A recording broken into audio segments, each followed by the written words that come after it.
What's up YouTube, Dell here from Zephyr, and today I am bringing you an update to Clown Crew. Now this is the Clown Crew that I took to locals this weekend as the mini local experience.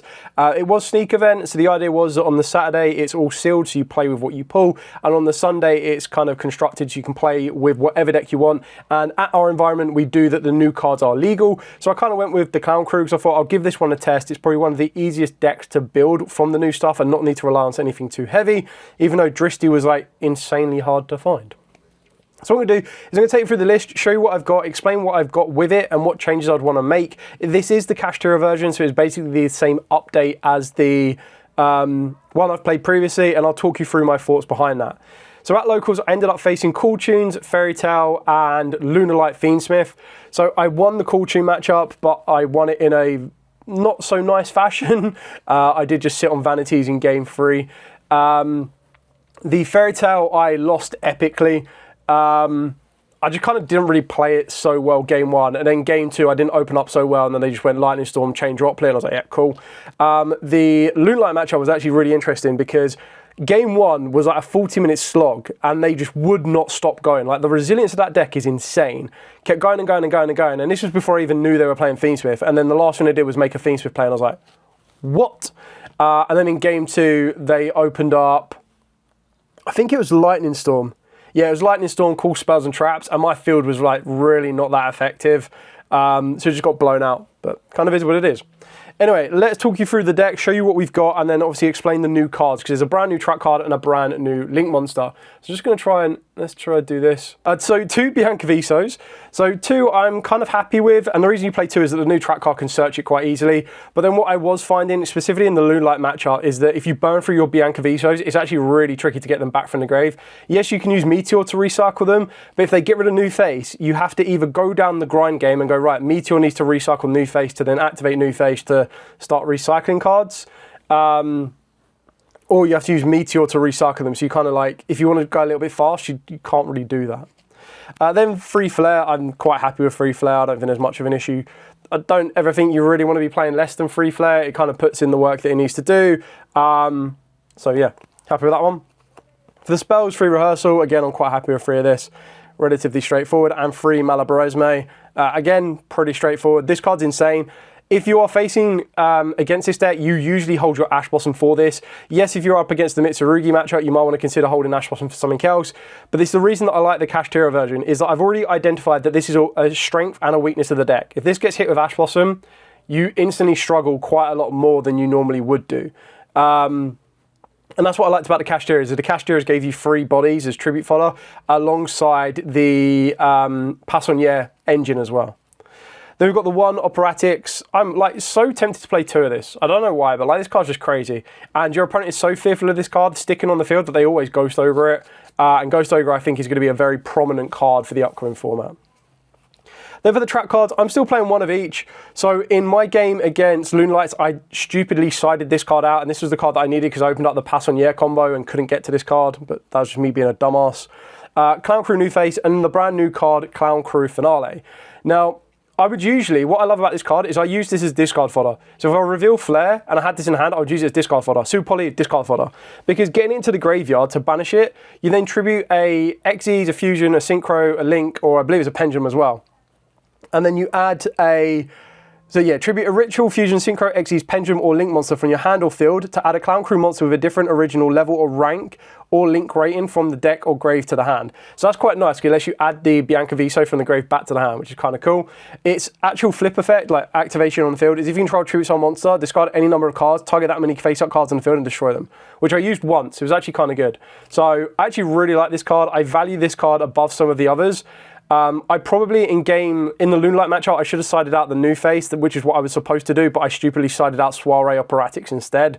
But I still think playing each of these at 1, I quite like them. I've got no issues with them. Then for the Passonier engine, I still play the 1 Nouvelles, and then we play 3 Culinary Confrontation. I still really like this. I think with Sky Strikers running around, this can make it quite awkward for them. The ability to get you 2 monsters on the field, to also give you your Passonier to search out your Flare if you need it. I just think it works out really, really nicely. So I like this engine. I don't have an issue with this engine. And it's just another way to get another body on the field. Also, the other benefit of resolving this is it shuts out your opponent's Lightning Storm. I just unfortunately didn't see this in the 2 times my opponent saw Lightning Storm. So, then for the cash package, so I'm still on 3 Unicorn and 2 Fenrir, and then 2 Planet Rice-Off and 1 Birth. Now, arguably you can cut this engine completely. I just like it because I think it's a bit more unique. It's a bit different from what I've seen most Clown Crew builds play. A lot of people get fearful when Unicorn hits the field. A lot of people get fearful when Fenrir hits the field. A lot of people get fearful when Birth hits the field. The other benefit of Rice-Off is it makes all of your monsters a little bit stronger as well, which can make it quite effective for you. But overall, that's an 8 card package. If you were to take these 8 cards out, that's where you would play either a 3rd Forbidden Droplet, you could start playing Forbidden Crowns if you wanted to, you could play more non-engine hand interactions, so you've got your Mulchummy Fool losses that I don't play, you've also got, you can main deck maybe evenly matched if you're feeling really gutsy, but more times than not, you could then just main deck Dominus Spark, which I don't main. So it does open up a lot of space for non-engine, which lets you be a little bit more aggressive and interact with your opponent. I just kind of liked what these could offer sometimes. Then for the non-engine hand interactions, 3 Ash Blossom and 3 Purge. The irony that the only hand interaction I play clashes with Purge is quite funny, but Purge actually puts in a lot of work, and honestly, I think the reason I don't like Spark is because I want to make sure I always have a trap card in the graveyard. I don't ever really want to give my opponent a free special summon.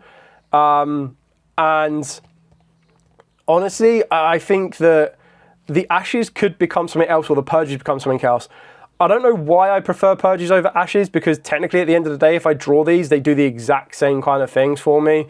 I don't know. Apart from the fact they look amazing. But I just like Purge. It's just simple as that. I like Purge. Ash is still very, very effective, which is why I still play that. But then I lean myself into a bit more of a break of section. So I play 3 Super Polarization, 2 Fallen the Virtuous, and 2 Forbidden Droplets. Can very easily make both of these free ofs, entirely up to you. They kind of are what they are. I know Harmonia is a good option for the deck. It really kind of came down to extra deck space, because the way that I saw it was with Harmonia, you kind of want more than just 5 synchros. You're playing 2 normally with Meteor, but then the other slots you need to fill up, because you want to resolve Harmonia more than once, which means you need to play Packbit, Agnistar, plus you then want to be playing Malong, and then you've got to find a 6th target that you play that you're going to get some use out of. Some people will play free Meteor. I don't know if it's completely necessary, but you'll see that when I show you the extra deck of the options that I've got. And I feel that it will be a very, very tight extra deck if you're playing Super Polarization, Fallen Virtuous, and Harmonia. But you'll see that as we go through it. So that's it for the entire main deck, full 40 card deck. Just going to tidy that over and put those to one side. For the extra deck, so I've got 1 Dristy, partly because I only own 1, but then it's actually kind of okay at 1.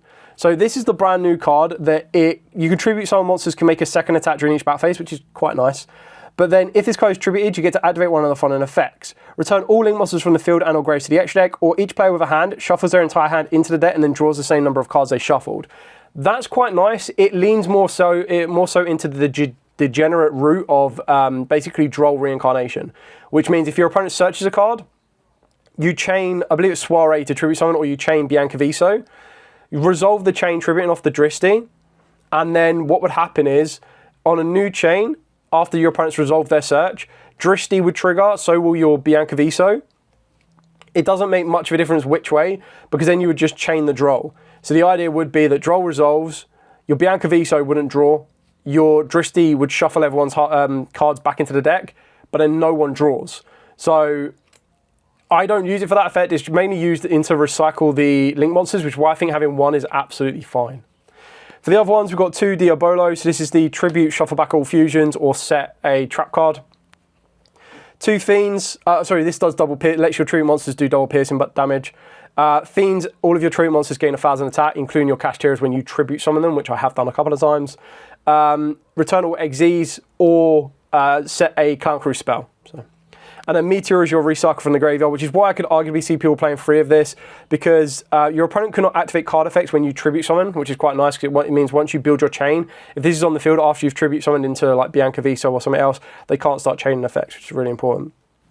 Shuffle back all synchros, so good in the Call Tune matchup, but then being able to target a Clown Crew card in the grave and add it back to the hand can also be very, very invaluable. Then the remaining slots are the slots that you can then use for Harmonia targets. So if we're looking to try and find 4 Harmonia targets, plus we've got our 2 Fallen the Virtuous targets, which are these 2 here, Albion and Ecclesia. Technically, Ecclesia could then bridge as being that 6th Synchro monster, so that works out quite nicely. Then we've got our 3 Super Polymerization targets, being our Mud Dragon, Sea Monster, and Garura. Again, you could argue that Sea Monster Ephesius could come out, or you could argue Mud Dragon could come out because technically your Diabolo is a technical Super Poly target as well. Then that leaves us with 3 slots. One of them is, of course, going to be the Pasiel, because you're going to want to use that if you're using the Pass on Year combo. And then it just leaves you with 2 slots to play with. So that could be your Malong, and then that could also be your Pack Bit, but you still need 1 more space. So that becomes a sacrifice of a Super Polymerization target, or it becomes a sacrifice of, not even a Fallen of Albaz target. You'd have to sacrifice one of your other, like your XZs or your Fusion, which I don't think is worth it. So you then obviously get rid of the Link Karibo package and the Nerve of the Power Patron. Now, arguably, I never summoned this card, but there was a position where I was trying to get into it, and if I had got into it, I would have been able to net a lot of advantage. So I can see how useful this card is. But again, it kind of comes down to preference. If you really wanted to get Harmonia into the deck, then I would probably argue that you'd sacrifice the Link Karibo, you'd sacrifice the Nerva, and then you'd make that gamble of, is it worth getting rid of Mud Dragon, or is it worth getting rid of Sea Monster Ephesius? And then that would become your Malong, your Agnistar, and your Pack Bit. So that's it for the entire main deck and the extra deck. Moving on to the side deck. So for the side deck, apologies, I played a lot of 2-ofs because I just wasn't sure on what I wanted to play yet in the side deck. So for the 2-ofs, I went with 2 Ghost Balls in the form of the Raw Sphere mode. So the idea behind this one is that during your opponent's turn, you can activate the Bianca Viso to tribute summon, and you just get to go tribute 3 of your opponent's monsters. You go bum bum bum and give them a Ghost Ball. 2 Vanity's Fiend, degenerate, but there's very few, like, I'm not saying that there's very few ways to out it, because you've got Imperm, you've got Crown, you've got Droplet, so it can be outed, that's not an issue. But usually when I was trying to make this, I was backing it up with Solemn Accusation, and I was like, look, if you've got a Droplet, if you've got a Lightning Storm, not even a Lightning Storm, if you've got a Droplet and you've got a Crown, you need to have both of those to out the Vanity's Fiend. So maybe there's something you don't need to lean into, but it's a deck that can very easily perform the Vanity Summon, whether it's during your turn or your opponent's turn, so it kind of works. 2 Grazy Prison, this is basically in it for the Cool Tune matchup. It put in work against the Cool Tune matchup, but honestly, you don't need it. You can cut it out completely. For going second, I've got 2 Illusion Gates. The reason that I quite like this one is that technically once you resolve it, you get a monster on your field, so you've got the fodder to do it. I just feel it's very rare that this card resolves if your opponent has a negate to happen, but it's something that kind of need to test out a little bit more as to whether or not I stick with it or not. Then the final 2 are 2 hand interactions of 2 Droll and Lockbird and 2 Ghost Bell and Haunted Mansion. These are just kind of like, Droll, definitely, no issue with it. And then the Bell was kind of one of them ones where it's Bell or Ogre, what do I think the environment's going to be? I didn't expect anyone to have Light and Darkness ready, and if they did, fair play to them. But I wasn't expecting anything new. I wasn't like expecting a full Invoked Core. This was more so just an environment for me to play test the new Clown Crew cards and see how they fit and then try and get the ratios right. I think I got the ratios right with the new cards. I just don't think I built the deck. I mean, a bit of bad luck, a bit of misplays, but also I feel that the deck could be improved. I'm now no longer set on the Kashtiras. Like, I like the Kashtiras. I think they're very unique. I think they're very fun, but I'm not set on them. I'm not like, I can only play this deck with the Kashtiras. It's like, I can play this deck. The Kashtiras are a nice added benefit. Do I feel that the trade-off of making Mana Barisme more susceptible is worth opening up 8 slots to play more hand interactions? Like, I could main deck Droll, I could main deck Bell, I could then main deck cards like Dominus Sparks, and then kind of try and work it that way. But that's just something that I need to decide on which kind of side I fall on in regards to that build. I was happy with 2 Bianca Visos. There was that time in the Lunalight matchup where I was like, damn, I wish I had a third one. But honestly, it wasn't the biggest loss in the world. Anyway, thank you so much for watching. If you do have any questions, by all means, please put in the comments down below. This deck can definitely do stuff. Like, it got top 64 at UK, I think 2 builds actually got top 64 at UK Nats. So it definitely shows that the deck can perform. I don't think the new cards are groundbreaking for the deck. They're not going to shoot them straight up, but the deck can still do stuff. It's really going to come down to the Pendulum Monster, which we get in the next core set. But for now, pick these up. They're all incredibly cheap. Like, you got 1 brand new super and 1 brand new common. Hopefully, fingers crossed, in the future, the Pendulum is also super rare. And then it means that you can kind of afford to not play the Culinary Confrontation, which is quite nice. And open yourself up with a couple of different options. Anyway, thank you so much for watching. If you do like, comment, subscribe, share. I'm going to try and bring you more content from Chaos Origin. I've already purchased a core for the Angelices, like the chest deck. I'm waiting for the Light and Darkness cards to turn up. I've got S-Force, which I'm actually really excited to do. I've tried to keep S-Force pure, but you can, the best version of the deck utilizes Dark Magician of Destruction and a Fiendsmith package.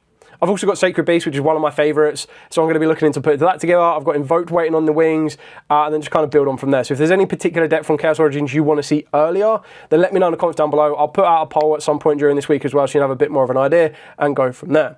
For now, thank you so much for watching. Like, comment, subscribe, share. Till next time, as absolutely always, stay safe, and of course, happy dueling.